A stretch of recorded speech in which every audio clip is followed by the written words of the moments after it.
So yan mga sounds, yan na po yung laman ng Max 2.2 natin.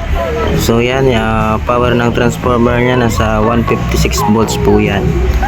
So yan na po yung request nyo mga ka-sounds. Tsaka makikita nyo po dyan yung capacitor niya naka kulay gold na po yan. Then ang transistor niya po naka NJW na po. Ayan. So yung sa kabilang side niya naman po sa may dulo naka FDA po yan. So yan, papakita ko po yan sa inyo mga ka-sounds, ang naka FDA po. So yan yung NJW po na transistor yan. Then doon naman po sa kabilang channel, so makikita nyo po doon ang ibang transformer niya po naka FDA lang po yun.